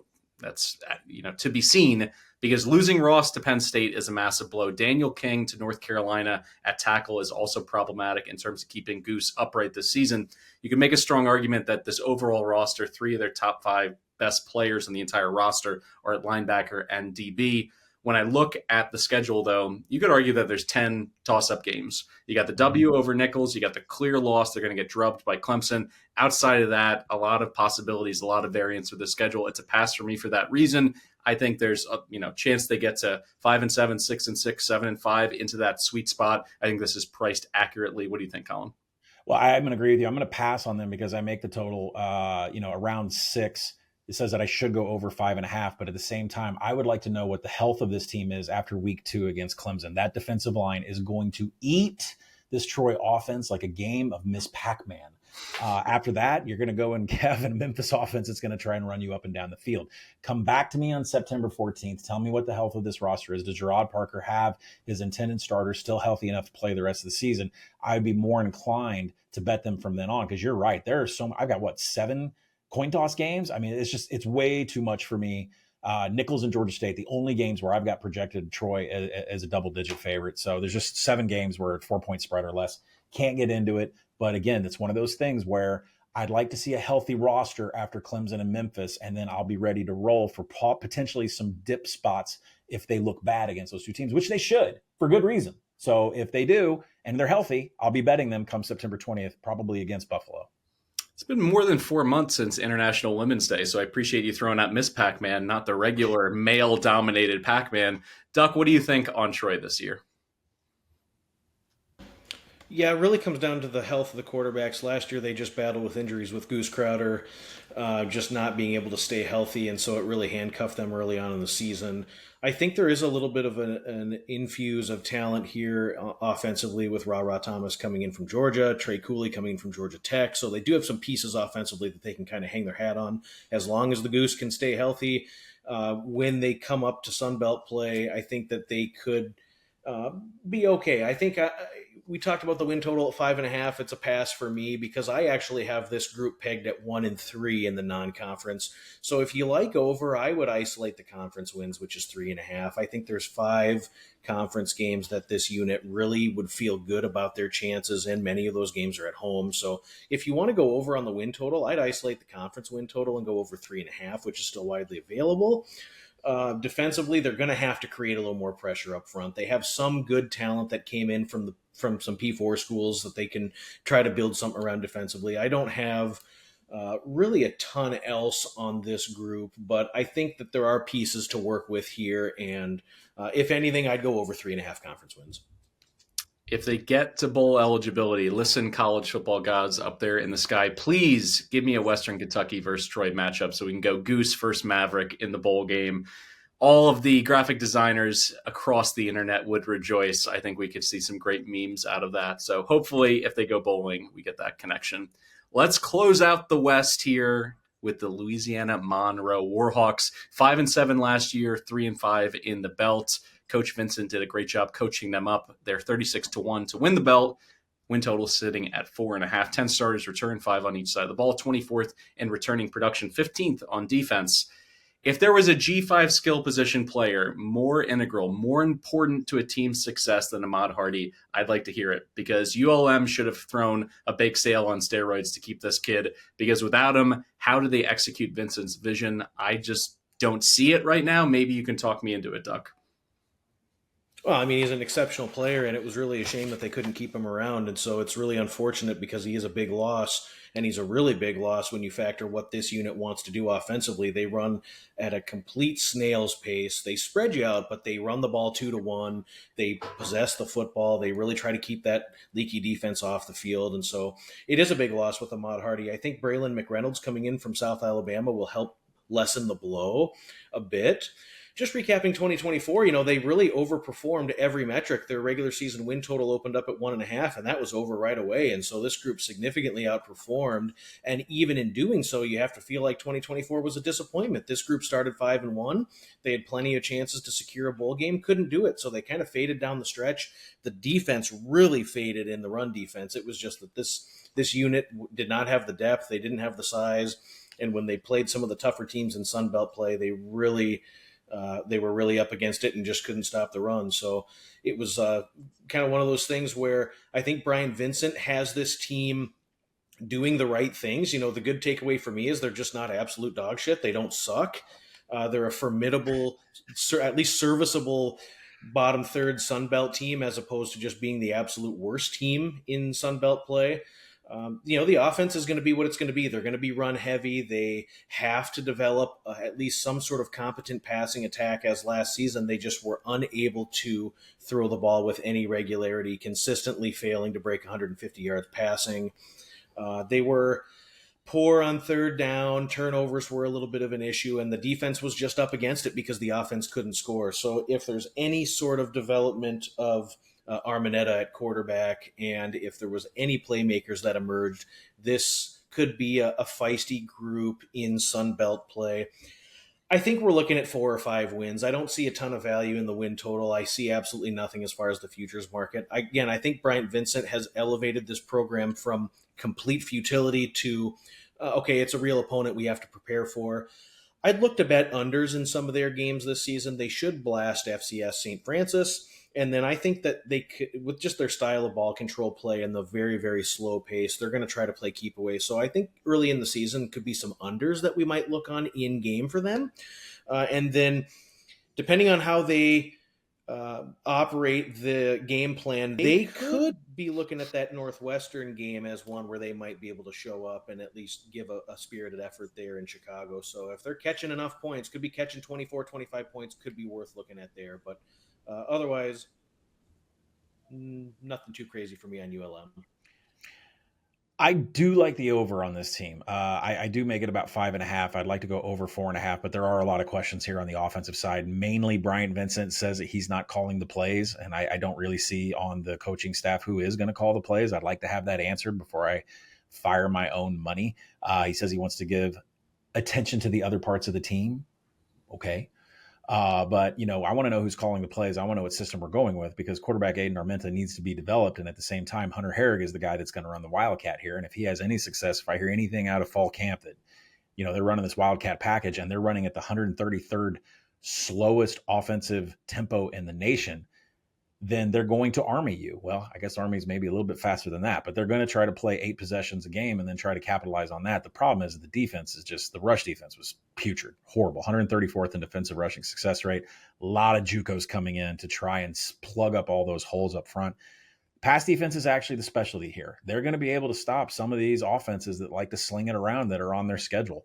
I'm looking at Texas State. I'm looking at, maybe potentially Louisiana with Walker Howard at the end of the season. ULM could potentially, with this secondary, give them, a little bit of pause. The rest of the defense is nothing really to talk about, but, corner David Gouldsby's coming in, UAB transfer Carl Fauntroy. So we'll see what they can do. He'll be there at safety. 3 outright wins as an underdog last season. They really caught everybody off guard. They only covered like one of their last 5 games, I think, against Marshall. I think they ran out of gas, or maybe just on paper they got figured out. Really, it was one of those things where I think they ran out of gas and they kind of showed their entire hand. Even beating JMU as a 16-point underdog last year, that tells me that's coaching. That wasn't because of the talent they had. I mean, of course they had good talent. They've lost that, but that's coaching too.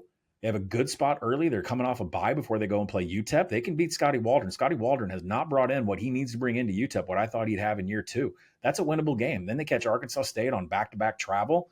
St. Francis is a win in week 2. They're at home against ODU. They're on, Do you believe in the first half of the schedule or the second half of the schedule? I think the overall belief is that it's the coaching. I think they're going to figure it out on offense. The slow tempo means the defense needs to plug a couple of holes since there's only going to be 8 to 10 possessions a game. So I do like the over. I'd like the market to get a little bit more depressed, find the best number, but I would go over 4.5.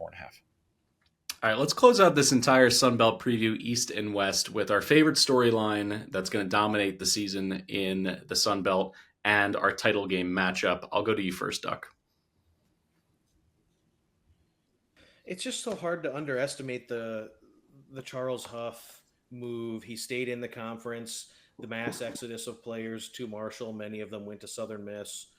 You know, there was some talk on the internet about doing the Charles Huff parlay and parlaying the Southern Miss over with the Marshall under and getting some good odds there. So I'll be real interested to just keep an eye on both these programs as we get through this 2025 season, just to see how fast the dichotomy plays out between Southern Miss being much better than expected and Marshall being a poor Sun Belt team this year. So I think that is going to be a narrative that I'm watching closely with those two programs. My Sun Belt championship game prediction is going to be James Madison playing host to Southern Miss. Collin, what you got? Yeah, I mean, if you want to add to that parlay leg of Charles Huff, why don't we take Alabama to win the SEC since that was his stop before he dove into G5? We'll get to that one on another podcast. I agree with Duck. I like James Madison 3-1. I've got money down on that. That is really to hedge and cover up the one unit I have on the 40-1 of Southern Miss. Gonna keep my eyes and tabs on what Louisiana is doing. Their defensive coordinator could be fired by the fourth game of the season. We'll see how that works out. I think there's Georgia Southern going to the West Coast early is real trouble. And I think we need to keep our eyes on Marshall. I think Tony Gibson was a great coach at NC State. I think he can pull that off here. But what Rod Smith did at Jacksonville State, if he can pull that off at Marshall, I mean, there's so many coin flip games. Their power rating could increase, and they could be favorites down the stretch. And that would probably disagree with the market. But I agree. I think JMU is the class of this. They have the quarterback depth. They have the depth everywhere here. So as much as I love this Southern Miss ticket, I'm going to hold on to it, and we're going to ride it, and we're going to talk about it. We're going to celebrate it. James Madison is the class. That Louisville game, I would rather have James Madison money line than a JMU 13-1 to make the playoff. Storyline wise, I think this is going to be a phenomenal G5 quarterback league at the very top. You look at JMU, whether it's Sluka, Coleman, or Barnett coming back healthy, Colton Joseph at ODU. You look out west with Walker Howard and then Braylon Braxton. I think the elite quarterback play, and then throw in whatever happens at Texas State.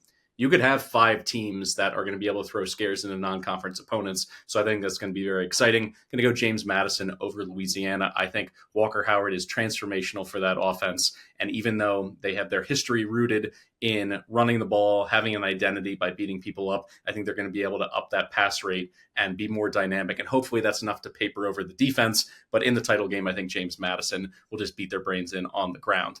So that's it for us. The Sun Belt now in the books. I hope you guys appreciated that double feature, East and West. If you're listening to the West preview and you're wondering what the hell we're talking about in the East, go back into your feed and check out everything that we broke down for those 7 teams. Coming up next, the Mountain West, followed by Conference USA.